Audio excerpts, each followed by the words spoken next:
नमस्कार, देश की बात में आप सभी का स्वागत है। मैं हूं आपके साथ गरिमा वाजपेयी। खबरों में आगे बढ़ेंगे उससे पहले एक नजर आज की सुर्खियों पर डालते हैं।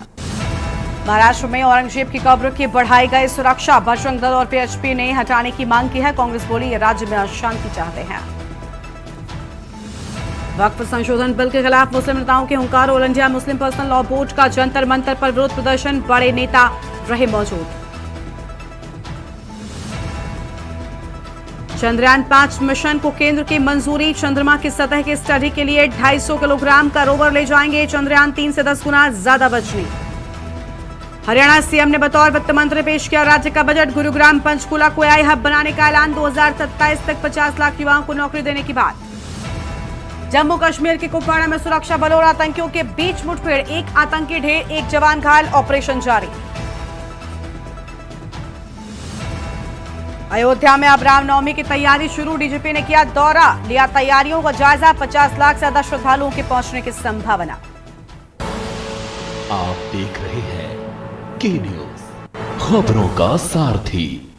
खबरों की शुरुआत करते हैं। इस बीच एक बड़ी जानकारी सामने आ रही है, जहां पर इलाहाबाद हाईकोर्ट से योगी सरकार को बड़ी राहत की बात सामने आई है। इस वक्त की आम जानकारी आपको बता दें, इलाहाबाद हाईकोर्ट से योगी सरकार को बड़ी राहत मिली है। महाकुंभ भगदड़ की नहीं होगी सीबीआई जांच, इस वक्त की बड़ी खबर आपको बता दें कि भगदड़ को लेकर लगातार सीबीआई जांच की मांग की जा रही थी, लेकिन फिलहाल ये जानकारी सामने आ रही है कि सीबीआई जांच नहीं होगी और हाईकोर्ट ने प्याल को खारिज कर दिया है। इलाहाबाद हाईकोर्ट से योगी सरकार को बड़ी राहत मिलने की बात कही गई है। अहम खबर आपको बता रहे हैं, योगेंद्र पांडे और अन्य ने दाखिल की थी याचिका। ये अहम जानकारी आपको बता दें, जहां पर योगी सरकार को बड़ी राहत मिली है। 11 मार्च को पूरे मामले को स्वीकार किया गया था, लेकिन फिलहाल सीबीआई जांच न होने की बात सामने आ रही है। कोर्ट ने मामले में फैसला दे दिया है। ये अहम जानकारी, जहां योगी सरकार को इलाहाबाद हाईकोर्ट से बड़ी राहत मिली है। आज आए फैसले में हाईकोर्ट ने याचिका खारिज कर दी है। अब पूरे मामले की सीबीआई जांच नहीं होगी। इलाहाबाद हाईकोर्ट से योगी सरकार को बड़ी राहत मिलने की खबर सामने आ रही है। अहम जानकारी आपको बता रहे हैं, जहां पर योगी सरकार को बड़ी राहत मिली। महाकुंभ भगदड़ की सीबीआई जांच अब नहीं होगी। लगातार इस जांच को सीबीआई द्वारा कराए जाने की मांग उठ रही थी। हाईकोर्ट ने याचिका को औचित्यहीन बताया है और इसे खारिज कर दिया है। इलाहाबाद हाईकोर्ट ने भगदड़ की सीबीआई जांच की मांग वाली याचिका को खारिज किया। हाईकोर्ट ने प्याल को खारिज कर दिया है। बड़ी जानकारी आपको बता रहे हैं, योगेंद्र पांडे और अन्य ने दाखिल की थी याचिका। आम खबर आपको हम बता रहे हैं, जहां पर इस याचिका को खारिज कर दिया गया है। 11 मार्च को पूरे मामले को स्वीकार किया था।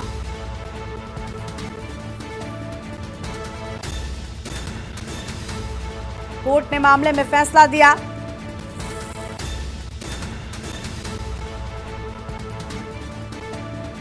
संदीप मिश्रा इसी खबर पर बातचीत के लिए हमारे साथ में जुड़ चुके हैं। संदीप, इलाहाबाद हाईकोर्ट से योगी सरकार को बड़ी राहत मिली, भगदड़ की अब सीबीआई जांच नहीं होगी।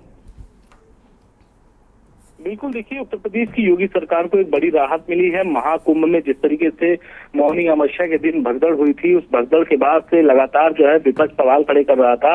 इसके साथ साथ एक पीआईएल भी दर्ज की गई थी। उस पीआईएल के मद्देनजर ये मामला पूरा हाईकोर्ट पहुंचा हुआ था। हाईकोर्ट में अब इस पीआईएल को खारिज कर दिया गया है, यानी कि हाईकोर्ट ने इस पर किसी प्रकार से कोई टिप्पणी नहीं की है और इसे पूरी तरीके से खारिज कर दिया गया। 11 मार्च को पूरे मामले को स्वीकार किया गया था। इस पूरे मामले की जो दर्ज पीआईएल दर्ज हुई थी वो 11 मार्च को हुई थी। फिर उसके बाद से योगेश पांडे जो याचिका दाखिल करता है, उन्होंने इसको याचिका को दाखिल किया था, लेकिन उसके बाद कोर्ट ने फैसला अपना सुना दिया है और यानी कि किसी प्रकार से कोई अब सुनवाई नहीं होगी और पूरा हाईकोर्ट ने इस मामले को खारिज कर दिया है। तो ऐसा माना जा रहा है कि उत्तर प्रदेश की योगी सरकार को एक कोर्ट ने बड़ी राहत दी है। किसी प्रकार से कोई जांच नहीं होगी पूरे मामले में। अब जो है क्लीन चिट यूपी सरकार को मिल गई है। जी, शुक्रिया संदीप आपका हमारे साथ जुड़ने के लिए। अहम जानकारी के लिए बड़ी खबर, हाईकोर्ट ने प्याल को खारिज कर दिया है। भगदड़ की फिलहाल सीबीआई जांच न होने की बात सामने आ रही है। योगी सरकार को बड़ी राहत के तौर पर इसे देखा जा रहा है। अहम खबर आपको बता दें, जहां पर इलाहाबाद हाईकोर्ट ने योगी सरकार को बड़ी राहत दी है। कोर्ट ने मामले में फैसला दिया। अहम जानकारी आपको हम बता रहे हैं।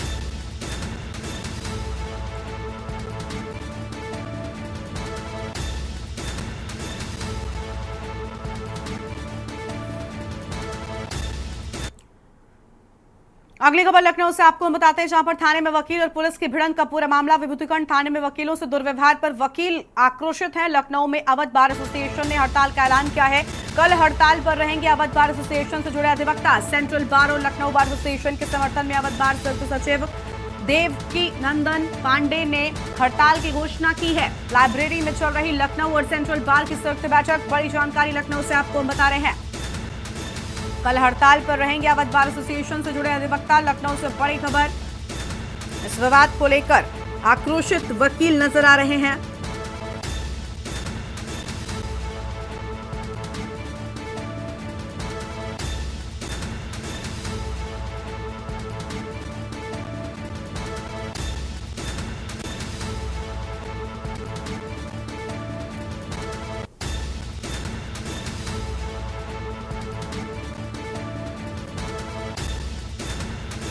लखनऊ से बड़ी जानकारी, थाने में वकील और पुलिस की झड़प को लेकर गुस्से में वकील। बड़ी जानकारी आपको हम बता रहे हैं।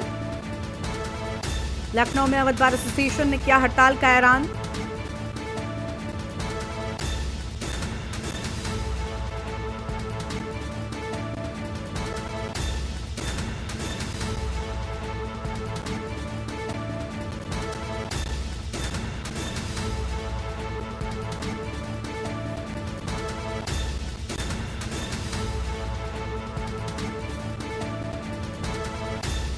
बड़ी जानकारी आपको हम बता दें, जहां पर लाइब्रेरी में चल रही लखनऊ और सेंट्रल बार की संयुक्त बैठक को लेकर अहम खबर सामने आई है।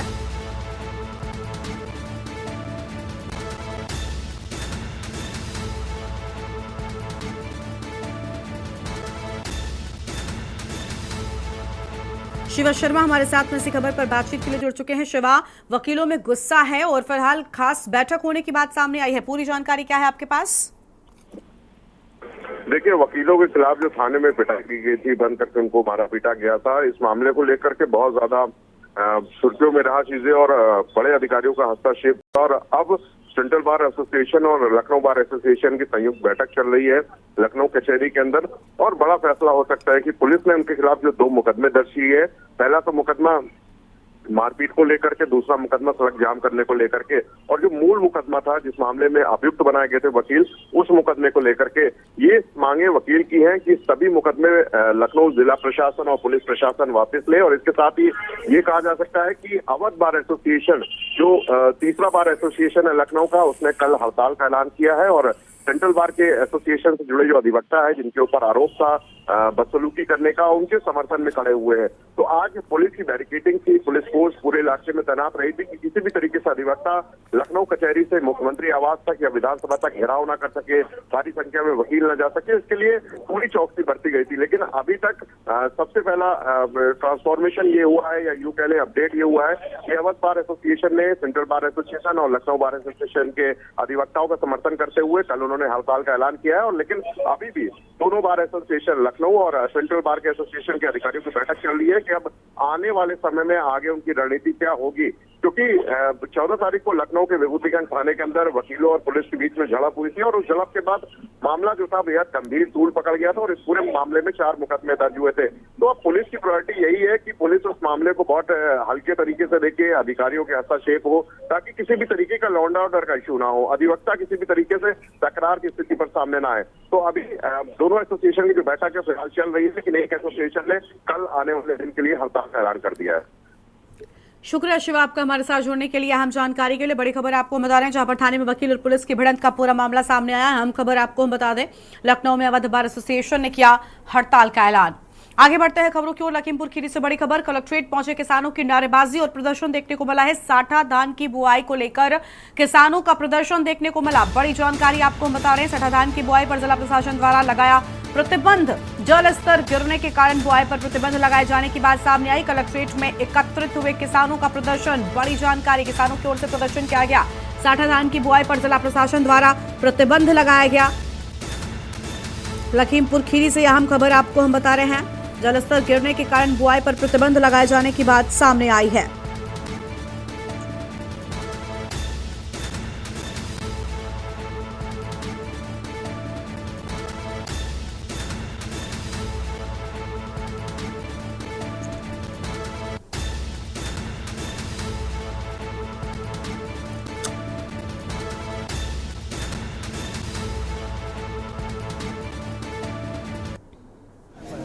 की मांगे जो साठे पे प्रतिबंध लगाया गया है उसको हटाया जाए, क्योंकि किसान तराई का बेल्ट यहाँ पे लखीमपुर खीरी में है, उसको तत्काल ही उस पर प्रतिबंध हटाया जाए। हम लोग उसी मांग पे अड़े हुए हैं, जब तक प्रतिबंध नहीं होता तब तक हम लोग बैठे रहेंगे। क्या लगता है किन कारणों बस ये लगाया गया है? दर्शाया गया कि पानी का जलस्तर जो नीचे जा रहा है इसको कारण दिखाया गया है, लेकिन यहाँ पे बाढ़ का इलाका है।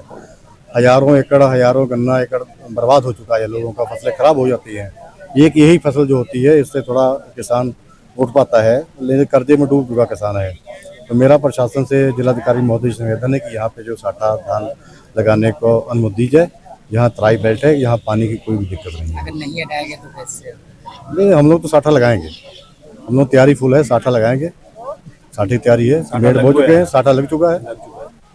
और ये बंद करना था 3-4 महीने पहले बंद कर देना चाहिए था। पहले लेटर जारी कर देते 3 महीने से भाई साठा नहीं लगाएंगे। जिलों में प्रतिबंध लगाया जा चुका था पहले से। वो पहले से लगा हुआ है, इस बार पहले तराई बेल्ट में छाया था। पहले तराई बेल्ट थी इसलिए यहाँ पे नहीं रोक लगाई थी। तो अब इस डीएम महोदय जी आई है तो रोक लगा दी। अगर प्रतिबंध लगा दिया जाता है तो जब नहीं लगाएंगे आप? बहुत नुकसान है, किसान बिल्कुल कर्जे में डूब चुका है और निकलना उसको मुश्किल है। इसको कोई देख नहीं रहा है। एक यही फसल है जिससे कोई फायदा किसान को मिलता है, 10-20 हजार उसको एकड़ पे मिल जाता है, इसका यही फायदा है। और अगली खबर सुल्तानपुर से सामने आ रही है। इस बीच सुल्तानपुर से अहम खबर आपको हम बताते हैं, जहां पर सीएचसी बल्दराय चिकित्सा अधिकारी डॉक्टर रमेश से जुड़ा मामला सामने आया है। बड़ी जानकारी आपको हम बता दें, सूचना पर पहुंची बल्दराय पुलिस ने शुरू की पड़ताल।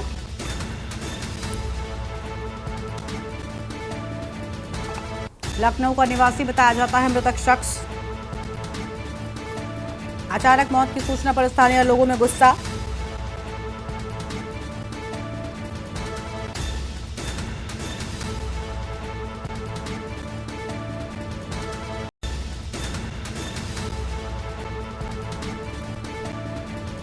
संदिग्ध परिस्थितियों में बाथरूम में मिली डेड बॉडी।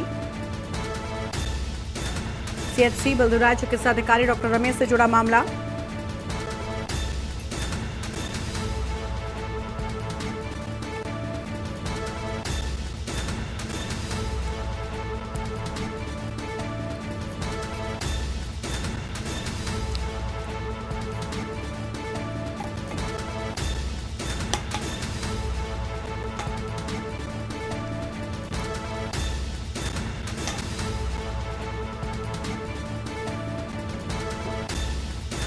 सुल्तानपुर से बड़ी खबर।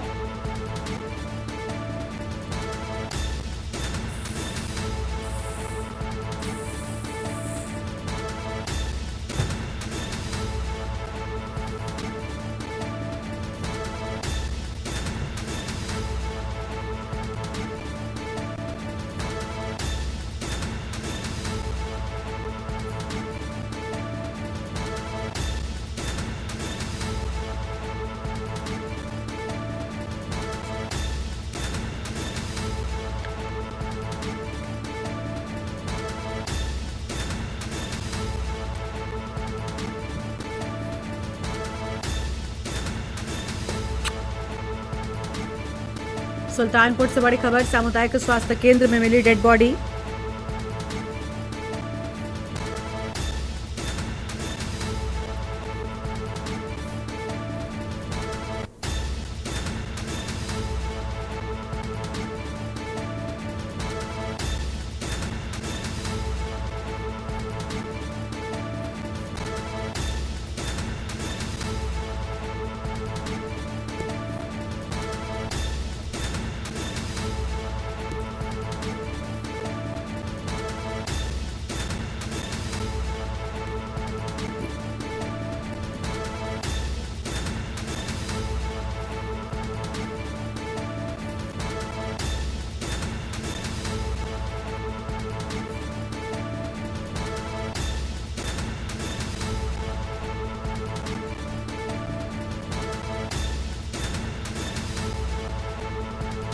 और इसी खबर पर बातचीत के लिए हमारे साथ हमारे संवाददाता सर्वेश जुड़ चुके। सर्वेश, चिकित्सा अधिकारी की बाथरूम में डेड बॉडी मिली, पूरी जानकारी क्या है आपके पास में? मैम, डेड बॉडी तो मिली है, अभी उनके मुख्य कारणों का पता नहीं चल पाया, लेकिन कुछ अधिकारी जो है अंदर जाके जांच पड़ताल की है तो उनकी डेड बॉडी पूर्व और पश्चिम दिशा में मिली थी। मौके पर आला अधिकारी पहुंच चुके हैं, सीएमओ साहब भी पहुंच चुके हैं, अभी ओपन हुआ नहीं है रूम, जिस रूम में वो। शुक्रिया हमारे साथ जुड़ने के लिए, अहम जानकारी के लिए। लखनऊ का निवासी बताए जाते हैं और अचानक मौत की सूचना पर स्थानीय लोगों में हड़कंप।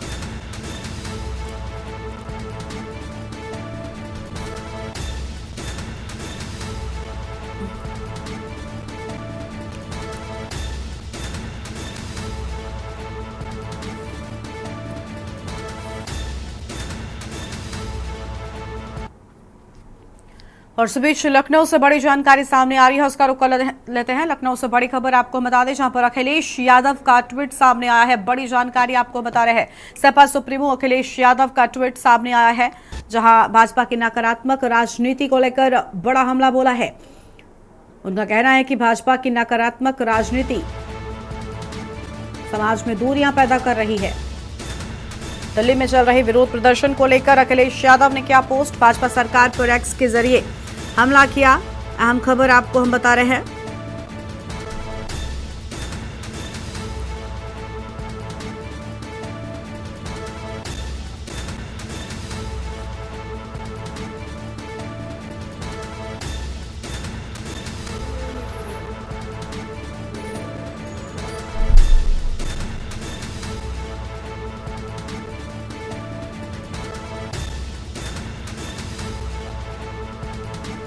बड़ी जानकारी आपको हम बता रहे हैं। व्यापारी और कारोबारी परेशान, नोटबंदी से हर नागरिक को परेशान किया। अखिलेश यादव की ओर से इस ट्वीट में अहम बातें कही गई हैं। बड़ी खबर, जीएसटी से छोटे दुकानदार, व्यापारी और कारोबारी परेशान हैं।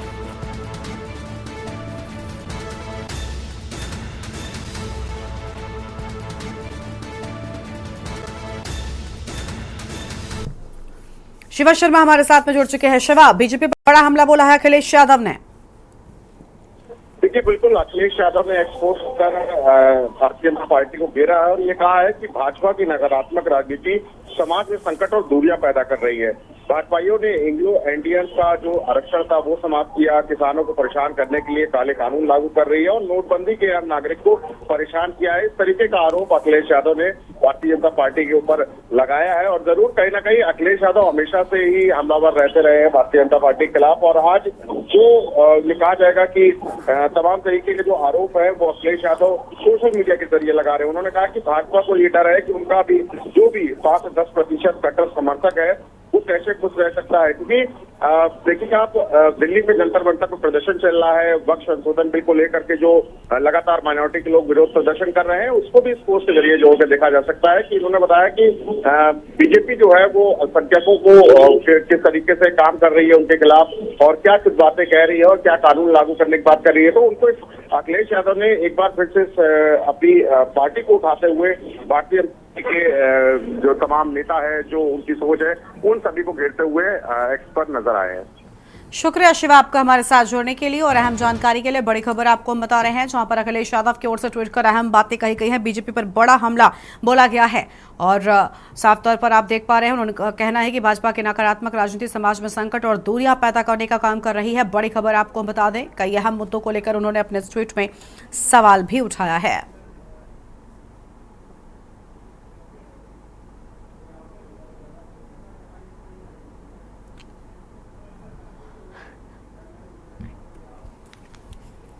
अगली खबर गोंडा से आपको बताते हैं। इस बीच गोंडा से खबर आ रही है, भीषण जाम से लोग परेशान हैं।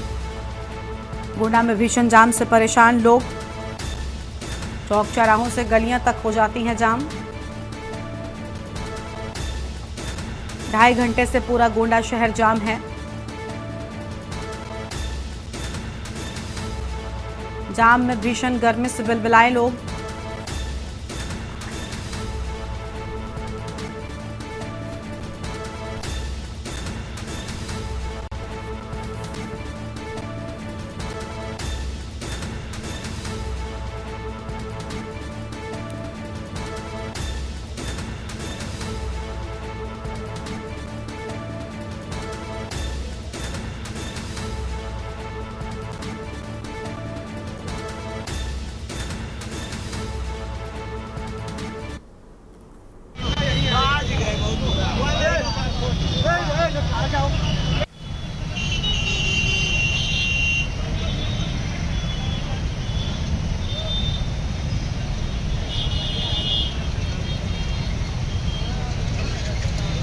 राजेश शुक्ला हमारे साथ में हैं। राजेश, लगातार जाम से आम लोग परेशान हैं, क्यों आखिर जो ट्रैफिक पुलिसकर्मी हैं ड्यूटी ठीक से नहीं कर रहे और क्या वजह है कि आखिर लगातार भीषण जाम लगा हुआ है?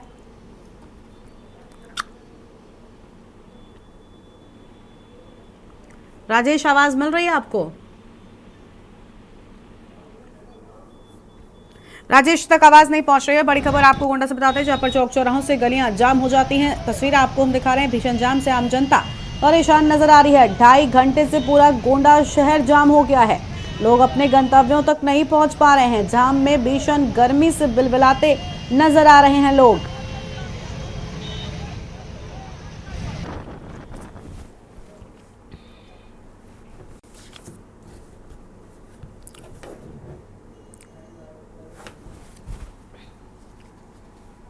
अगली खबर हरदोई से है, जहां पुलिस को बड़ी सफलता मिली है। पुलिस ने गैंगस्टर एक्ट के वांछित आरोपी को गिरफ्तार किया है। भौतिक लाभ कमाने के उद्देश्य से घटनाओं को अंजाम देता था। पुलिस ने कालिद निवासी निदोरा को किया गिरफ्तार। हरदोई की अरियामा कोतवाली पुलिस को मिली सफलता। बड़ी जानकारी आपको हम बता रहे हैं। पुलिस ने गैंगस्टर एक्ट में वांछित आरोपी को गिरफ्तार कर लिया है। बड़ी खबर सामने आ रही है। भौतिक लाभ कमाने के उद्देश्य से घटनाओं को देता था अंजाम। पुलिस ने कालिद निवासी निदोरा को गिरफ्तार किया है। बड़ी जानकारी आपको हम बता रहे हैं।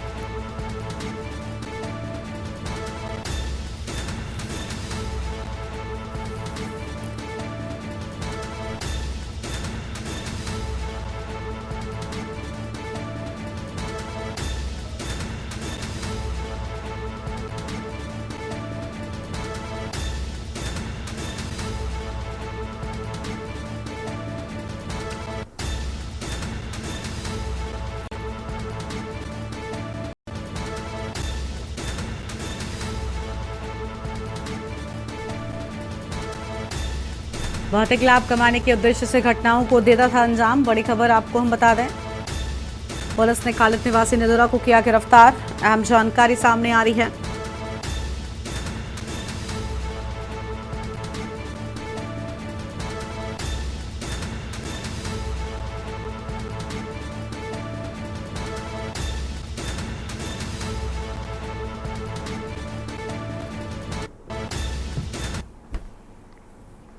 कौशाम्बी से खबर है, सरकारी हैंडपंप में मोटर डालने को लेकर बवाल हो गया। मोटर डालने को लेकर दो समुदायों के बीच बवाल की बात सामने आई है। बवाल में एक व्यक्ति की पीट कर हत्या कर दी गई। लाठी, डंडे और लोहे की रॉड से पीट कर निर्मम हत्या की बात सामने आई है। हत्या की वारदात से गांव में भारी तनाव। डीएमएसपी समेत कई थानों की पुलिस मौके पर पहुंची है। पुलिस ने शव को पोस्टमार्टम के लिए भेजा है। 5 आरोपियों को पुलिस ने गिरफ्तार किया। बड़ी जानकारी आपको हम बता रहे हैं। यहाँ पर लाठी, डंडे, लोहे की रॉड से पीट कर निर्मम हत्या किए जाने की बात सामने आई है।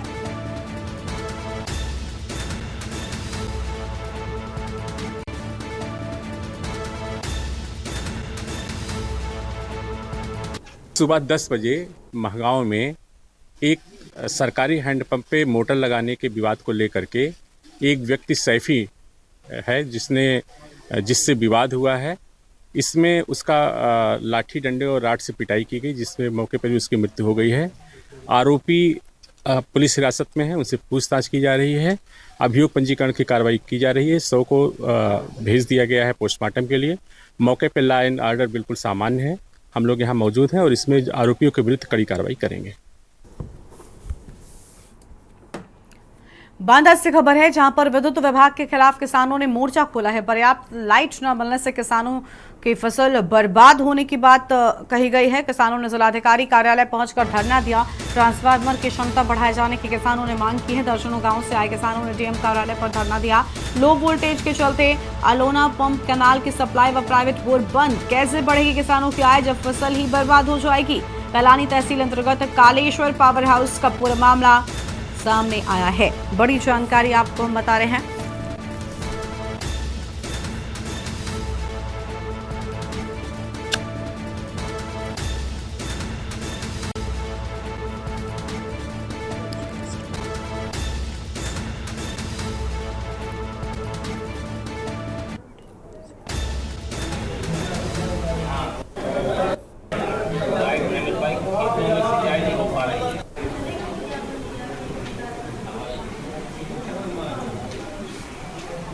मामला ये है कि हमारे जो कालेश्वर पावर हाउस है उसमें ट्रांसफार्मर की बहुत बड़ी समस्या, उस समय बिजली नहीं मिल पाती। हमने जेई साहब को भी टेलीफोन किया, एक्सीएम साहब को भी किया। एक्सीएम साहब ने कहा कि ये समस्या 18 के बाद हो सकती है, बीच में नहीं हो सकती। अभी आपको पीने के लिए पानी मिल रहा है इतने का भी। मामला ये है कि यहाँ जितने भी लोग हैं सब किसान हैं, इसी पर निर्भर हैं। विद्युत आपूर्ति बाधित होने के कारण अपनी मांग को लेकर हम लोग को प्रदर्शन करते हैं। पिछले 1 महीने से विद्युत आपूर्ति पूरी तरह ठप है। ट्रांसफार्मर की दिक्कत है। संबंधित अधिकारियों से हम लोग मिले, साहब पर संतोषजनक न कोई कार्य हुआ न जवाब मिला। यहाँ जितने किसान हैं हमारे क्षेत्र के, सब लोग परेशान हैं लाइट की समस्या से। हमारे यहाँ ट्रांसफार्मर का कालेश्वर में बना हुआ है, वहाँ पर 2 महीने से लगातार कभी 4 दिन, कभी 2 दिन, कभी 1 दिन नहीं चलाते हैं। और 2 घंटे दिन में, 2 घंटे रात में लाइट चलाते हैं जब लोग सो जाते हैं। सुबह 4 बजे चलाते हैं, 6 बजे काट देते हैं। दोपहर में 10 बजे चालू करेंगे, 12 बजे काट देते हैं। और ये किसान का लास्ट पानी है। अगर ये पानी किसानों को नहीं मिल पाएगा तो किसान भूखा मर जाएगा। तो क्या इसका जवाब हमारे हमारे अधिकारीगण देंगे? एक तरफ जहां देश के प्रधानमंत्री किसानों की आय दोगुनी करने की बात करते हैं, वहीं बांदा जनपद के ये किसान आज अपनी समस्याओं को लेकर के जिलाधिकारी बांदा जय रिवा से मिलने आए। इनकी समस्या की बात करें तो इनकी समस्या है कि खपटिया के कालेश्वर में जो पावर हाउस बना है, जिससे लगभग 8 से 10 गांव को सप्लाई दी जाती है, वहाँ पूरी तरीके से सप्लाई ठप है। महज 2 घंटे, 4 घंटे, 24 घंटे के अंदर सप्लाई दी जा रही है, जिससे जो आखिरी पानी है खेतों में लगने वाला, वो पानी ना मिलने से खेतों की जो फसल है वो पूरी तरीके से बर्बाद होती दिखाई दे रही है। अभी कुछ लोग किसान, इनसे हम बात करेंगे, तो अपनी गेहूं की फसल उखाड़ के लेके आए हैं, जिसे देख करके लगता है कि गेहूं की फसल खड़ी तो है, लेकिन उसमें गेहूं के दानों की स्थिति बहुत ही कमजोर है। ऐसे में कैसे किसानों की आय दुगनी होगी, ये कह पाना मुश्किल है। क्या सरकार सिर्फ हवाई तरीके से किसानों की आय दुगनी करने की बात करेगी, या जमीनी हकीकत में कुछ ऐसा काम करेगी जिससे किसानों की आय दुगनी हो सके? लेकिन जिस तरीके से बांदा के जो अधिकारी हैं बिजली विभाग के, उनको जब फोन किया गया और उनसे बात की गई, तो उनका कहना है कि अभी यहाँ बजट की समस्या है, अभी जो ट्रांसफार्मर उच्च स्तर का है वो नहीं लग सकता है। तो एक सोचने वाली बात है कि शहर के अंदर कहीं अगर सप्लाई ठप होती है, तत्काल 1 घंटे 2 घंटे के अंदर ट्रांसफार्मर लग जाता है, लेकिन गांव के जो पावर हाउस का ट्रांसफार्मर डिस्टर्ब होता है तो उनके पास बजट नहीं है, ये बहाना होता है। ऐसे में कैसे संभव है कि किसान अपनी फसल को अच्छे से पैदा कर पाएगा? जिस तरीके से खाद में बीज के नाम पर महंगी खाद डालकर महंगे बीज लेकर किसान ने अपनी फसल बोई है, वो ऐसे में इस तरह की ये फसल आप देख पा रहे हैं कि इसमें गेहूं का जरा सा भी दाना कितना महीन है वो स्पष्ट रूप से दिखाई देता है। ऐसे में ये किसान भूखे मरने की नौबत पर पहुंच सकते हैं। यहाँ जिलाधिकारी के माध्यम से इन्होंने बिजली विभाग से गुहार लगाई है कि जल्द से जल्द इनका ट्रांसफार्मर बदला जाए, इन्हें पर्याप्त लाइट मिले ताकि ये अपनी फसल को बचा सके। ग्राउंड जीरो से के न्यूज के लिए भगत सिंह। और यहाँ पर रुकते छोटे से ब्रेक के लिए आप देख रहे हैं के न्यूज, खबरों का सारथी। ब्रेक के बाद आप सभी का स्वागत है। शाहजहांपुर से खबर है, जहां जीजा के भाई ने मारी साले को गोली। सधौली थाना क्षेत्र के अंतर्गत ग्राम उल्या की घटना, गोली लगने से युवक की हालत गंभीर है। शाहजहांपुर के मेडिकल कॉलेज में उसे भर्ती कराया गया है। बड़ी जानकारी आपको बता रहे हैं, सधौली थाना क्षेत्र की पूरी घटना बताई जाती है। गोली लगने से युवक की हालत गंभीर हो गई है। शाहजहांपुर के मेडिकल कॉलेज में उसे भर्ती कराया गया है। शाहजहांपुर के मेडिकल कॉलेज में भर्ती कराए जाने की बात सामने आई है। बड़ी जानकारी आपको हम बता रहे हैं, जीजा के भाई ने साले को गोली मारी।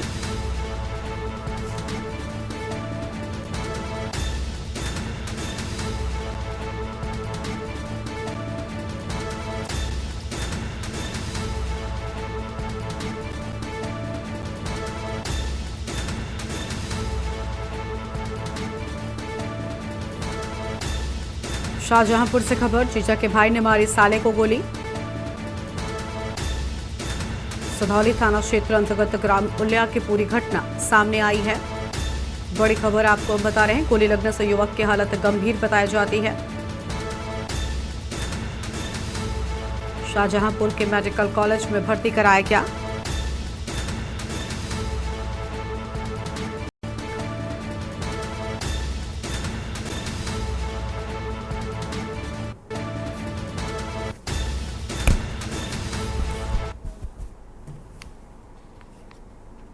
बांदा से खबर है, ग्रामीण पत्रकार एसोसिएशन ने सीएम को ज्ञापन भेजा है।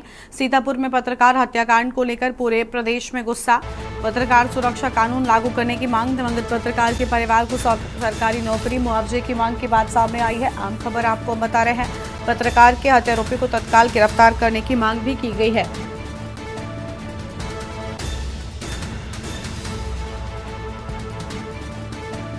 पत्रकारों पर पुलिस द्वारा फर्जी मुकदमा हटाने की मांग।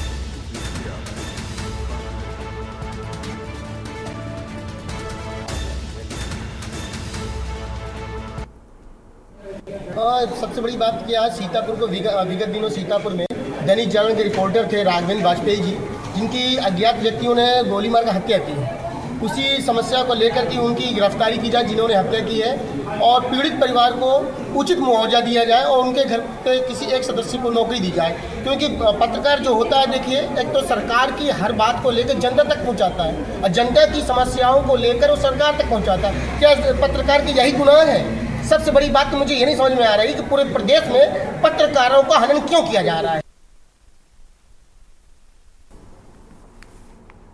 नोएडा से खबर है, अवैध असलाहा के साथ में युवक का फोटो वायरल हुआ। दबंग दिशांत यादव होशियारपुर गांव का रहने वाला है। युवक के पास कहां से आए अवैध असलाहा, ये अपने आप में बड़ा सवाल है। पुलिस को खुलेआम दबंग चुनौती दे रहा है।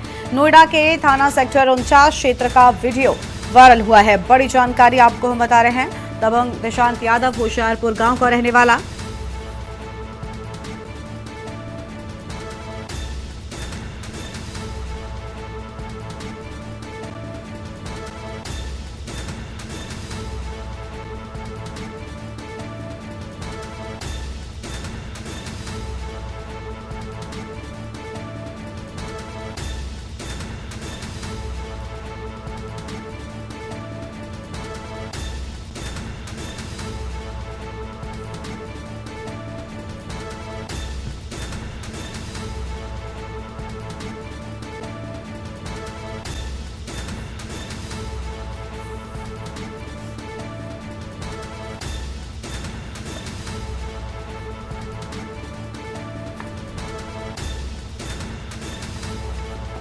युवक के पास कहां से आया अवैध असलाहा, ये अपने आप में बड़ा सवाल है। बड़ी जानकारी आपको हम बता दें, पुलिस को खुलेआम दबंग दे रहे चुनौती।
पर है जमीन विवाद में 2 गुटों में फायरिंग हो गई। कोतवाली देहात के गांव दुधौला में 2 पक्षों में फायरिंग के साथ ही जमकर चले ईंट पत्थर।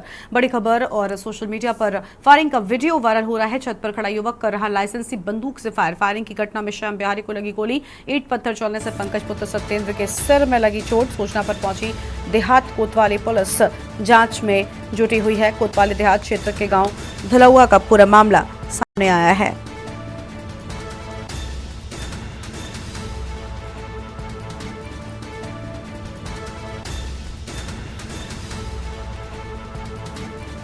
बड़ी खबर आपको हम बता रहे हैं।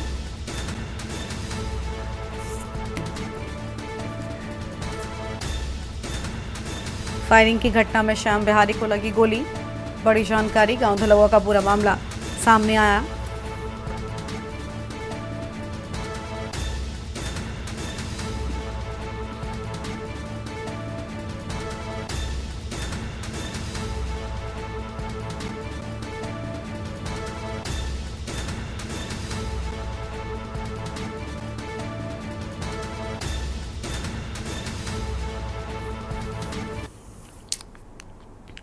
आगे बढ़ते हैं खबरों की ओर। कानपुर से खबर है, तालाब में पड़ा मिला युवक का शव पड़ा मिलने की सूचना से क्षेत्र में हड़कंप। सूचना पर पहुंचे पुलिस जांच पड़ताल में जुटी। परिजनों ने जताई हत्या कर फेंके जाने की आशंका।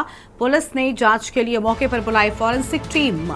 जादेपुर गांव का पूरा मामला चौबेपुर थाना क्षेत्र के जादेपुर गांव का बताया जाता है। ये पूरा मामला अहम खबर आपको हम बता दें, जहां पर्चा पड़ा मिलने की सूचना से क्षेत्र में हड़कंप मचा। सूचना पर पहुंचे पुलिस पूरे मामले में जांच पड़ताल में जुटी हुई है।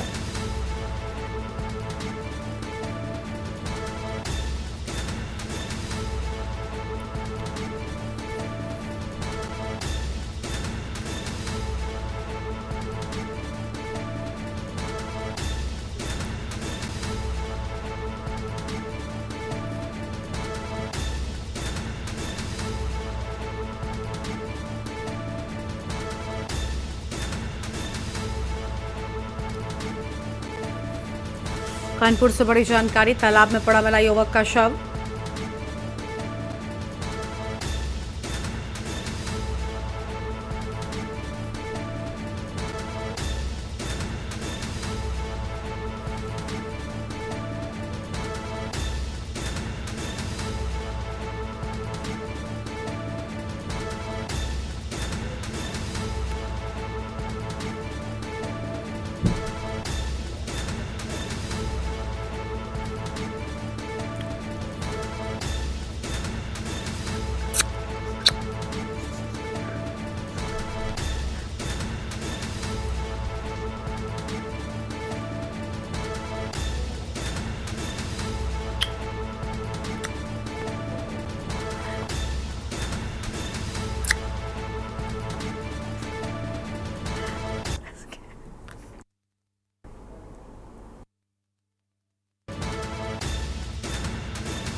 मुख्यमंत्री योगी आदित्यनाथ ने सोमवार को पूर्व मुख्यमंत्री हेमवती नंदन बहुगुणा की पुण्यतिथि पर योजना भवन में आयोजित श्रद्धांजलि सभा में शामिल होकर उनकी प्रतिमा पर पुष्पांजलि अर्पित की। इस दौरान सीएम ने कहा कि स्वर्गीय हेमवती नंदन बहुगुणा स्वतंत्रता संग्राम सेनानी और वरिष्ठ राजनेता थे, जिन्होंने अपने संघर्षपूर्ण जीवन में सार्वजनिक जीवन की शुचिता और लोकतांत्रिक मूल्यों की प्रतिनिष्ठा का पालन किया। सीएम योगी ने उनके द्वारा 1973 से 1975 के बीच तय की गई कार्य योजना को आज भी मार्गदर्शक बताया और प्रयागराज को उनकी कर्मस्थली और संघर्ष स्थली के रूप में याद किया।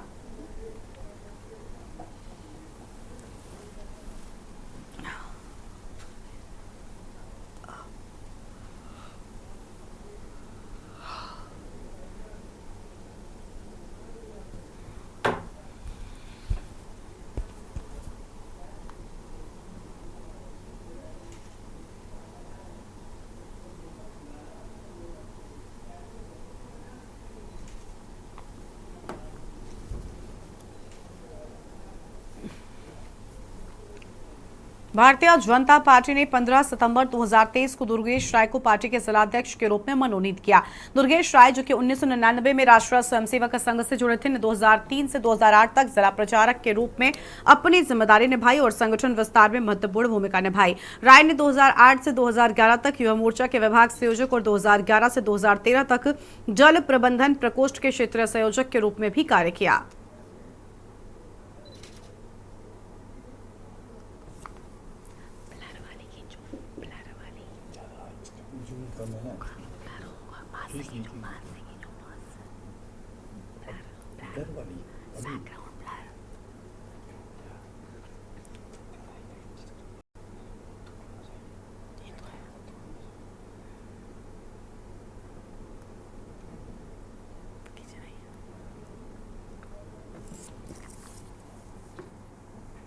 लखनऊ के चिन्हट इलाके में रविवार को विधायक चौराहे के पास बाइक सवार 3 नकाबपोश बदमाशों ने ट्रांसपोर्टर और कारोबारी पर ताबड़तोड़ फायरिंग करते हुए हमला कर फरार हो गए। घटना से इलाके में अफरा तफरी मच गई। इलाकाई लोगों ने घायल दोनों युवकों को निजी अस्पताल में भर्ती कराया। सूचना पर पहुंचे पुलिस अफसरों ने जांच पड़ताल शुरू की तो पता चला पुराने विवाद को लेकर बाइक सवार बदमाशों ने ट्रांसपोर्टर को मारने की नीयत से फायरिंग की।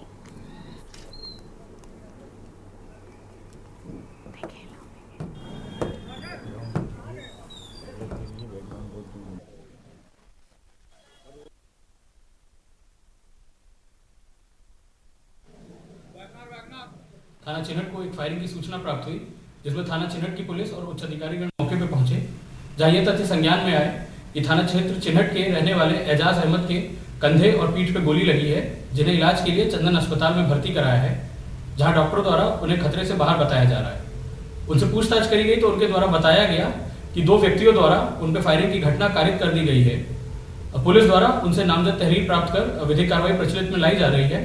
घटना का सफल अनावरण के लिए 3 टीमों का गठन किया है। शीघ्र घटना का सफल अनावरण करके अवगत कराया जाए। अगली खबर हापुड़ से है, जहां पर 4 वर्षीय मासूम बच्ची से दुष्कर्म का मामला प्रकाश में आया। आपको बता दें कि तीर्थ नगरी ब्रजघाट के आश्रम में अपने परिवार के साथ रहने वाली 4 वर्षीय मासूम बच्ची से पड़ोस में रहने वाले युवक ने दुष्कर्म किया। युवक बच्ची को टॉफी देने के बहाने अपने कमरे में ले गया और दुष्कर्म की घटना को अंजाम दिया। घटना के बाद आरोपी ने पीड़ित परिवार को घटना का जिक्र करने पर आश्रम से निकलवाने और जान से मारने की धमकी भी दी।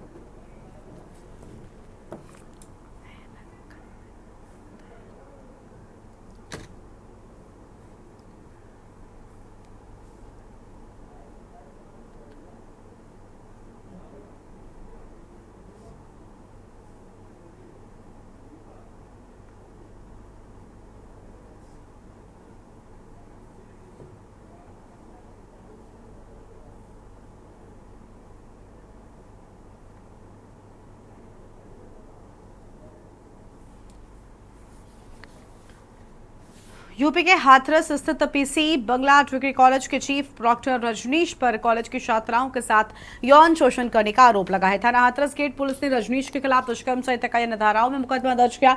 बताया गया है कि कुछ छात्राओं ने राष्ट्रीय महिला आयोग और स्थानीय पुलिस अधिकारियों को गुमनाम पत्र भेजकर रजनीश पर यौन शोषण के आरोप लगाए थे।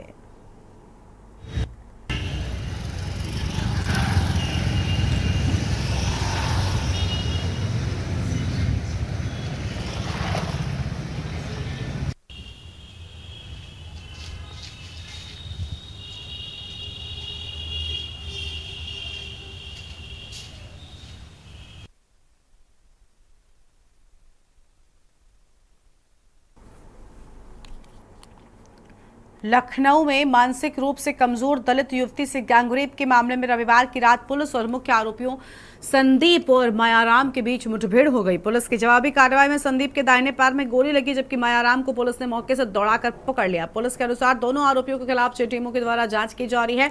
आरोपियों ने 14 मार्च को मानसिक मंदित युवती से गैंगरेप किया था।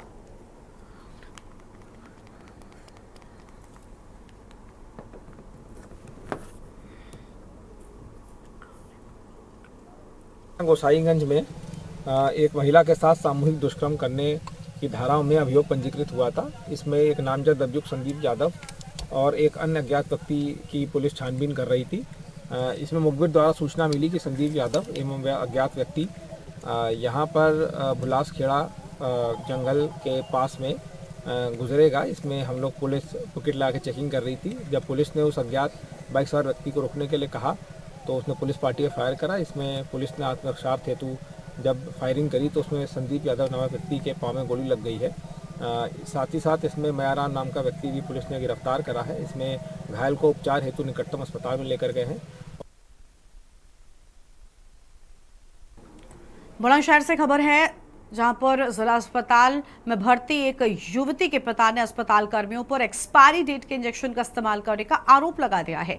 गांव केलिया निवासी रियाजुद्दीन ने कहा कि उनकी बेटी मुस्कान 12 मार्च से पेट दर्द और उल्टी की परेशानी के चलते जिला अस्पताल में भर्ती हैं।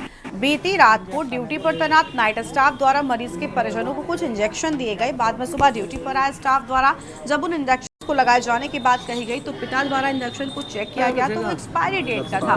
फरवरी 2025 एक्सपायरी डेट पड़ी थी। मरीज के परिजन द्वारा हॉस्पिटल के मेडिकल वार्ड में ड्यूटी पर तैनात पुरुष स्टाफ पर धमकाने का भी आरोप लगा है।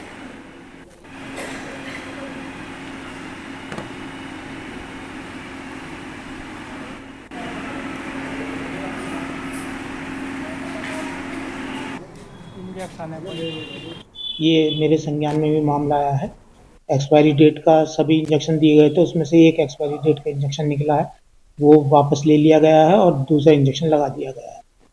बताया जा रहा है परिजनों द्वारा कि स्टाफ द्वारा ही धमकी दी जा रही है कि अपना जो बयान वापस। ऐसा नहीं है, हम सुबह से बातचीत में लगे हुए हैं और स्टाफ को साथ लेकर के उनसे बातचीत की है पीड़ित पक्ष से, तो ऐसी कोई धमकी उन्हें नहीं दी गई।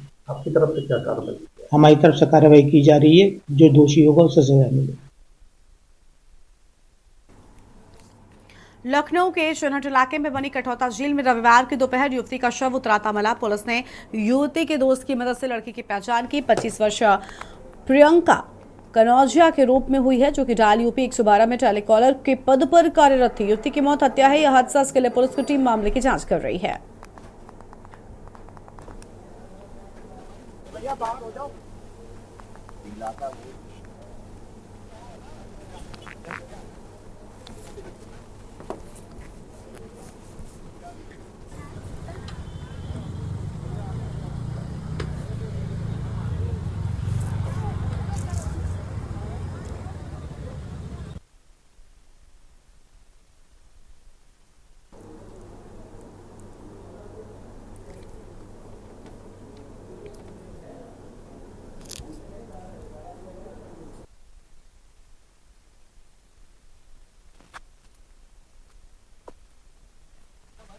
बाहर हो जाओ।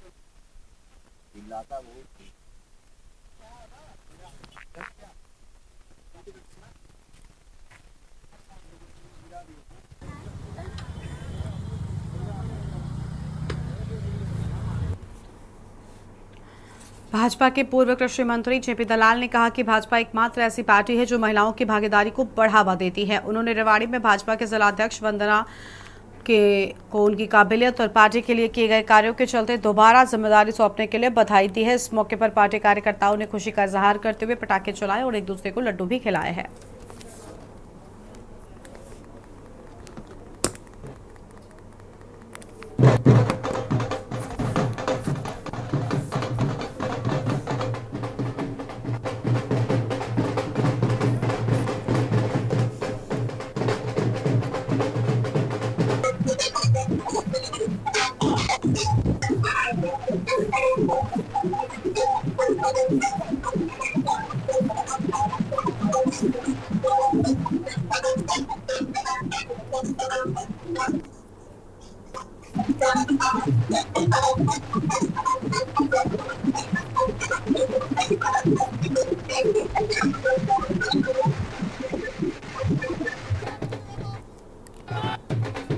देखिए, संगठन पर्व चल रहा है भारतीय जनता पार्टी का। पूरे देश में संगठन के चुनाव हो रहे हैं और हमारी जो पार्टी है वो डेमोक्रेटिक पार्टी है, आंतरिक चुनावों में भी विश्वास रखती है। और जिस प्रकार से लगातार हमने सदस्यता की, उसके बाद हमने 792 बूथ अध्यक्ष बनाए, उसके बाद 15 मंडल अध्यक्ष बनाए और उसके बाद अगला नंबर था जिला अध्यक्ष का। तो उसके चुनाव की प्रक्रिया जो है वो कई दिनों से चल रही थी। रायशुमारी भी की गई, सभी जो वरिष्ठ कार्यकर्ता हैं उनसे भी और एक एक व्यक्ति से पूछा गया और उसके बाद कल नॉमिनेशन फॉर्म भरे गए और आज जो मुझे कहा गया है, मुझे ये दायित्व दिया है, उसके लिए मैं शीर्ष नेतृत्व का भी धन्यवाद करना चाहूँगी और साथ के साथ जिन भारतीय जनता पार्टी के रेवाड़ी के कार्यकर्ताओं ने मुझे चुना है उनका भी धन्यवाद करना चाहूँगी। और ये भी कहना चाहूँगी कि आने वाले समय में जो भारतीय जनता पार्टी रेवाड़ी है वो आपको और अच्छे नए कलेवर में नजर आएगा। लोगों में बड़ी खुशी है इस बात की, इन्होंने अच्छा काम किया और उम्मीद है कि आगे भी ये पूरी पार्टी को साथ लेकर के, सभी कार्यकर्ताओं को साथ लेकर के भारतीय जनता पार्टी के संगठन को मजबूत करेंगे और जो सरकार की नीतियां हैं उनको जन जन तक पहुंचाएंगे। ये प्रक्रिया कल शुरू हुई थी हमारी जिलाध्यक्ष के चुनाव के लिए। इससे पहले हमने मंडल का अध्यक्ष का चुनाव किया, उससे पहले जो साधारण कार्यकर्ता का वो कार्यक्रम चला और कल नॉमिनेशन बहुत भारी संख्या में आए, 21 के आसपास, और आज सभी ने सर्वसम्मति से फैसला करके वंदना जी को जिलाध्यक्ष चुना गया है। जिला गुरदासपुर के बटाला पुलिस कस्बा उदनवार में पेट्रोल पंप पर देर शाम 2 अज्ञात नौजवानों के द्वारा मोटरसाइकिल पर सवार 4 राउंड फायरिंग की गई। फायरिंग से पेट्रोल पंप पर काम करने वाले 2 पुलिसकर्मियों को दो कर्मचारियों को गोली लगी और एक कर्मचारी की मौत हो गई और दूसरा गंभीर रूप से जख्मी है। पुलिस मामले की जांच कर रही है।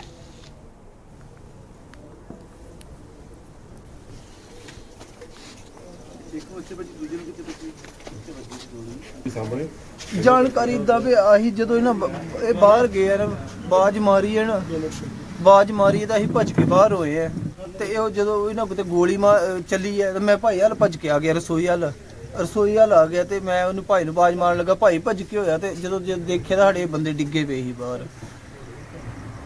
ये लुट खो करन लगे, लुट खो ही लगे करन मेरे हिसाब नाल। कैश उस टाइम हैगा ही अजे कोल? कैश जेब च ही है भाई, रब जानदा जिन्ना होगा वो जेब च ही है। अच्छा, तो मौके ते ही होगी डेथ इत्थे कि जां बैक जा? नहीं, वो जेड़ा दूजा मुंडा होंदे ते इत्थे बजी, जेड़ा वो साडा जिहदी डेथ हुई है इधर डेड पिया ही। अच्छा, डेड पिया ते हां ये मुंडे साडे कहंदे कि इदी मतलब ये घाबर गया है। ਜਦੋਂ ਅਸੀਂ ਚੁੱਕ ਕੇ ਦੇਖਿਆ ਤੇ ਇੱਥੇ ਇਸ ਜਗ੍ਹਾ ਤੇ ਗੋਲੀ ਲੰਘੀ। ਮੈਂ ਤੇ ਟਾਈਮ ਲਗਭਗ ਕਿੰਨੇ ਕੁ? 8 ਮਤਲਬ 8 12 15 20 ਦੇ ਵਿੱਚ ਇਹੋ ਦੇ ਆਈਏ। ਮਾਲਕ ਇੱਥੇ ਬੈਠੇ ਸਾਡੇ। ਹਾਂਜੀ, ਮਾਲਕ ਇੱਥੇ ਬੈਠੇ। 8:20 ਮਿੰਟ ਦੀ ਗੱਲ ਹੈ ਕਿ 2 ਮੋਟਰਸਾਈਕਲ ਸਵਾਰ ਮੂੰਹ ਬੰਨ ਕੇ ਆਏ ਨੇ। ਇਹ ਪਤਾ ਲੱਗਾ ਇੱਥੋਂ ਇਹਨਾਂ ਨੇ ਪੁੱਛਗਿੱਛ ਕੀਤੀ ਹੈ ਕਿ ਉਹਨਾਂ ਨੇ ਇੱਕ ਨੇ ਤੇਲ ਪਵਾਇਆ, ਉਹਨਾਂ ਨੇ ਤੇਲ ਪਵਾ ਕੇ ਤੇ ਉਹਨਾਂ ਤੋਂ ਪੈਸੇ ਖੋਣ ਲੱਗ ਪਏ ਨੇ ਤੇ ਜਿਹੜਾ ਕਰਿੰਦਾ ਹੈ ਉਹਦੇ ਨਾਲ ਕਾਫੀ ਆਪਣਾ ਮਜ਼ਾਮਤ ਕੀਤੀ ਤੇ ਜਿਹਦੇ ਕਰਕੇ ਉਹ ਜਦੋਂ ਉਹਨੇ ਕਰਿੰਦੇ ਨੂੰ ਜਿਹੜੇ ਮਰਨ ਵਾਲੇ ਨੇ ਸੁੱਟ ਲਿਆ, ਜਿਹੜਾ ਮੁੰਡਾ ਸੀ ਆਪਣਾ ਕੇਵਲ ਸਿੰਘ ਉਹਦਾ ਨਾਂ ਸੀ ਜਿਹੜਾ ਮਰਨ ਵਾਲਾ, ਉਹਨੇ ਉਹਨੂੰ ਸਿੱਟ ਲਿਆ ਤੇ ਉਹਨੇ ਉਹਦੇ ਡੇਗੇ ਤੇ ਗੋਲੀ ਮਾਰਤੀ। रामनगर की सुरक्षा व्यवस्था को चाक चौबंद करने के लिए साल 2017 से 18 में रामनगर विधायक दीवान सिंह बिष्ट के द्वारा विधायक निधि से रामनगर क्षेत्र में सीसीटीवी कैमरे लगाने के लिए करीब 26 लाख रुपए कोतवाली पुलिस को दिए गए थे। इसके साथ ही पूर्व सांसद तीरथ सिंह रावत के द्वारा भी सांसद निधि से कोतवाली पुलिस को 5 लाख रुपए की धनराशि दी गई। इसके बाद रामनगर कोतवाली पुलिस में रामनगर के कई इलाकों में सीसीटीवी कैमरे लगाए गए थे। कैमरे लगने के बाद जहां रामनगर में दिनों घटी कई आपराधिक घटनाओं में पुलिस ने इन कैमरों की मदद से अपराधियों को पकड़ते हुए घटनाओं को खुलासा किया तथा पुलिस को कैमरों की मदद से काफी मदद भी मिली। में व्यवस्था चाक चौबंद रहे, विधायक निधि का भी से भी पैसा दिया गया था और माननीय उस समय जो सांसद थे तीरथ सिंह रावत जी, उनके माध्यम से भी 5 लाख दिया गया था। लगभग करीब 30-32 लाख रुपया 2017-18 से लेकर आज तक इस व्यवस्था के लिए इनको दिया गया था। बीच में कुछ पैसा मैंने मरम्मत के लिए भी दिया था। बीच में फिर समस्या आई तो मैंने कहा भाई कुछ तो आप विभाग भी करे, हम दे रहे हैं, अभी नए क्षेत्रों के लिए भी देना है, जैसे अभी हमने टांडा को दिया है, फिर उमदारा को दिया। अभी मांग है कि कानिया वगैरह जो ये क्षेत्र हैं नई आबादी के, तो इन लोगों की भी मांग है कि हमको भी दिया जाए।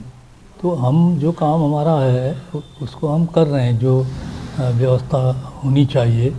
देखिए, माननीय विधायक जी द्वारा और अपने विधायक निधि से और सांसद निधि से कुछ कैमरे थाना रामनगर में लगाए गए थे और उनका संचालन भी किया गया था।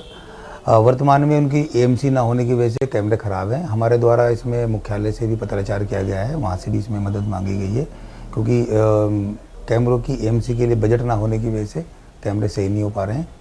और इसमें हम लगातार रामनगर के जो अन्य जनप्रतिनिधि हैं और संगठनों से भी इसमें हम मदद ले रहे हैं।